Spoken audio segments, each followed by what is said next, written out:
yourself. What's your name? What do you do? Gotcha. I'm Cameron Oliveira. I do wholesaling real estate and I also buy and flip properties, soon to be getting into rental properties as well. And how much money did you make last year? Last year, our wholesaling business did roughly about $650,000. And in terms of fixing and flipping properties, we just closed our first one this year and made a quick $25K profit. But we got a couple more properties on the way too. And how did all of this start?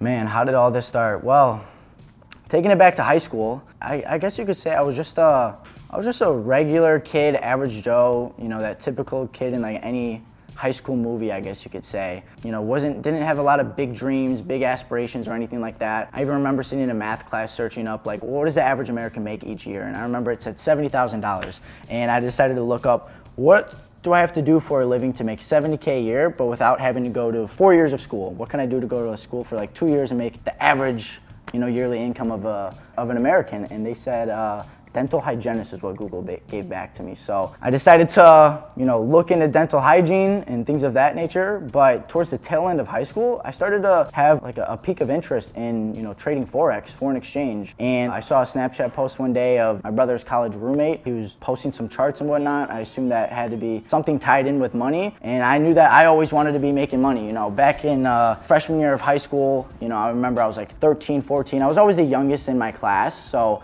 getting the license, being able to get a job, I was always the last one to do all of that. So being 14, 15 years old, I was always searching ways like, how can I make money now? Like, what can I be doing to make money? And nowadays you don't have a bunch of people always posting about how they're making money online. So I decided to find like a dishwashing job when I was like 15, just grinding that out Friday through Sunday. And that's when I really started to get like at least a passion for wanting to make money. And then from there, the cartridges that everybody in high school is using, everybody needed a battery for one of those. So I decided to buy like 100 of the batteries for people to use their little Pendjamins and whatnot. And I bought each one for $1, sold 100 of them for 20 bucks. And that was like my first ever feeling of like, damn, like I can like get something for the low and then sell it for a lot more and make a good amount. And I remember being like 15, 16 years old and seeing like however much that was, like almost like $1,000 to $2,000 in cash in my hand. It was pretty crazy. So once that happened, looking into more like trading, foreign exchange market and things like that, I really started to, figure out that you can make a lot more money out there rather than just settling down with like a 9-to-5 job. So that's when I really started to grasp like an entrepreneurial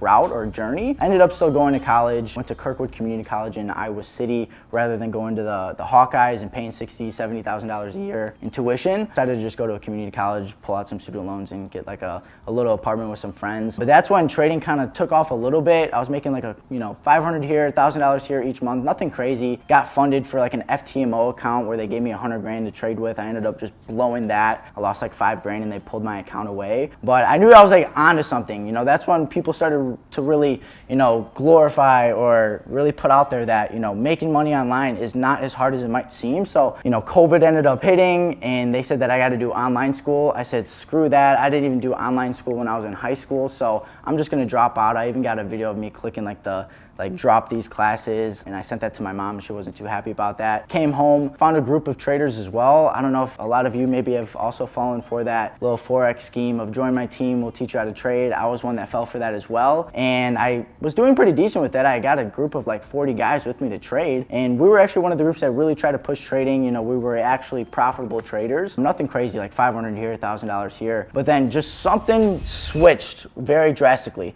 The whole team fell apart. Nobody was really making money trading. A lot of the guys in that industry were getting exposed, and it seemed like all of those mentors of ours were just straight cap artists, and like nobody was actually telling us what's good with life, and they were just trying to keep us in so that everybody else can be making money, kind of, the whole scheme that everybody likes to talk about nowadays. But I ended up leaving that because I saw an old high school friend of mine, Ethan, and he was posting on a Snapchat story like these checks, $10,000, $5,000 here, $20,000 here. And I was like, dude, this guy lives down the street from me. Let me shoot him a text. So I decided to just hit him up one day. I was like, hey, what are you doing to be making this money? And he said, it's wholesaling real estate. I was like, wholesale real estate?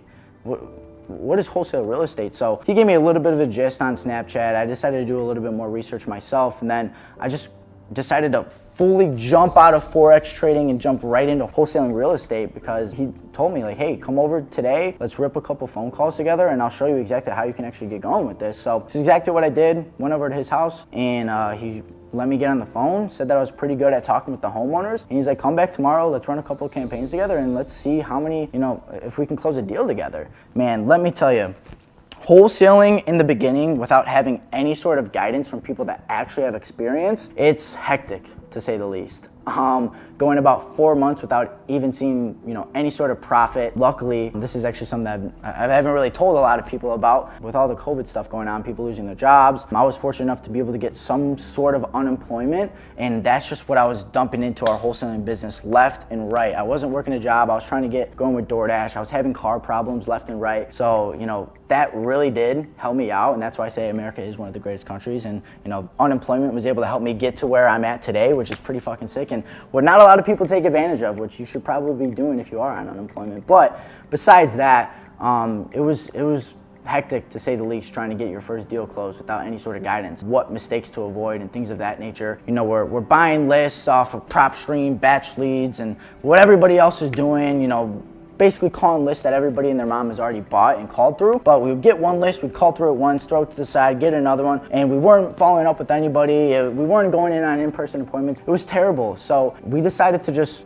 get around the right people that were in our market doing it the right way, and they were able to help us out a lot. And also buying into, specific courses and whatnot. It really did help out actually getting that knowledge from people. So we really decided to take a turn from things. We decided to start going a really targeted approach rather than doing what everybody else in the market's already doing. We went driving for dollars one day, and we got about like 300 to 400 addresses, and we decided to do that 6 more days after, and we ended up getting about like 1,200 to 1,500 addresses. And again, this is about like 3 months into wholesaling, probably invested around $2,000 to like $5,000 into the wholesaling business. And we're definitely in the red at this point. But, after we drove for dollars, pretty much made our own list, we just started ripping through that, making 200, 300 calls each day together, me and my partner.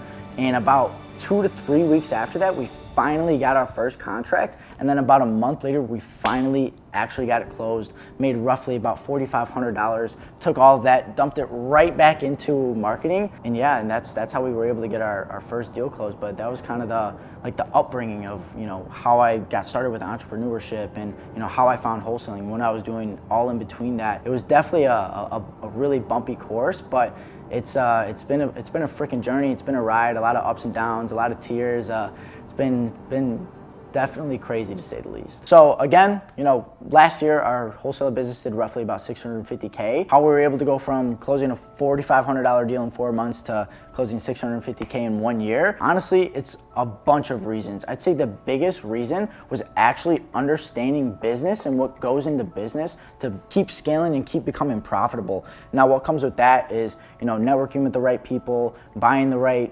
programs and things of that nature to, understand sales and marketing. So we really just took all of that in, soaked it all up, and really just started applying it to our wholesaling business. In terms of marketing, we figured out more marketing strategies rather than having to go driving for dollars 7 days a week to get a bunch of addresses, and also upping our sales skills. Some people know this, some people don't. Like the people that we're calling, we might be the 8th or 10th person that actually call them, because we're in competition with some of the biggest real estate companies, throughout the US. So if you have a shitty sales process, chances are you're gonna get blown out of the water 9 times out of 10. So that's one thing that we really hit hard on, was really getting good in sales and investing into sales programs that are gonna help us really launch this thing to the moon. So again, taking it back, marketing and sales was like the 2 biggest things that we really decided to, go right head on first with. In terms of marketing, we decided to, start outsourcing cold callers. We decided to, actually hire in-house people to, do specific follow-ups and whatnot. Super technical, boring stuff, but it's the things that actually got us to where we are today, is understanding business overall. And so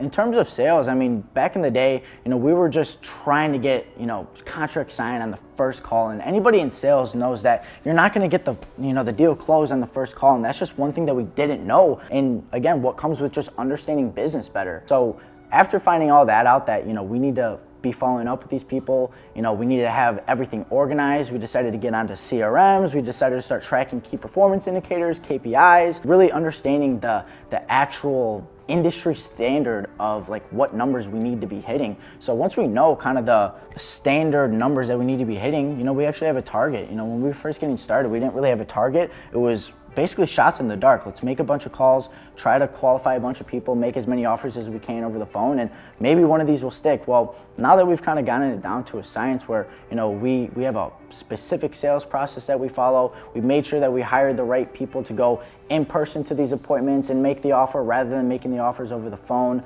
Deals are closed in person, so that was a huge factor that, we decided to dial in that really helped us ramp up within this last year or so. Now, don't get me wrong, yes, we were able to go from $4,500 deals to upwards to like $30,000, even $60,000 deals, and able to do $650,000 in 1 year. But there's a bunch of bumps in the road that you gotta overcome, a bunch of obstacles that you gotta overcome, and it's inevitable at the end of the day.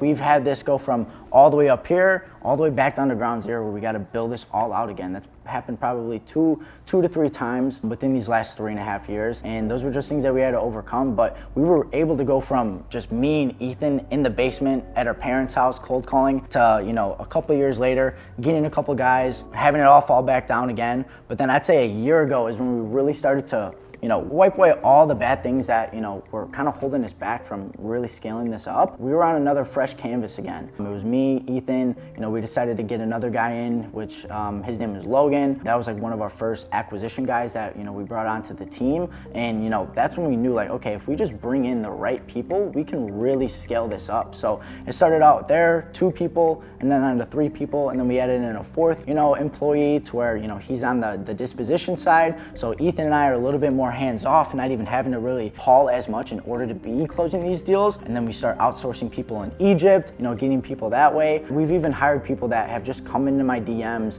or even skip trace me and then get in touch with my mom. My mom gives them the phone number, and they give me a whole spiel on how they can really scale up my business with me. We've hired people that way, and they're some of the best people on our team at this time. So we went from just a 2-man team all the way up to a 12-man team in the matter of a year and a half from starting on a fresh canvas, and it's just been phenomenal actually bringing on the right people. So I'd say the biggest key takeaways from going from a $4,500 deal in 4 months to closing $650K in 1 year is understanding business, understanding sales, marketing, and actually bringing on the right people into your business to actually help you scale this up. Now, I guess I'd say the biggest key takeaways from this entire journey thus far, I'd honestly have to say that it's been all about just me asking myself the right questions on a day-to-day basis. And it can get as simple as should I go out this day? Should I hang out with that person? Should I still be talking to this girl? And yada yada yada. All the way to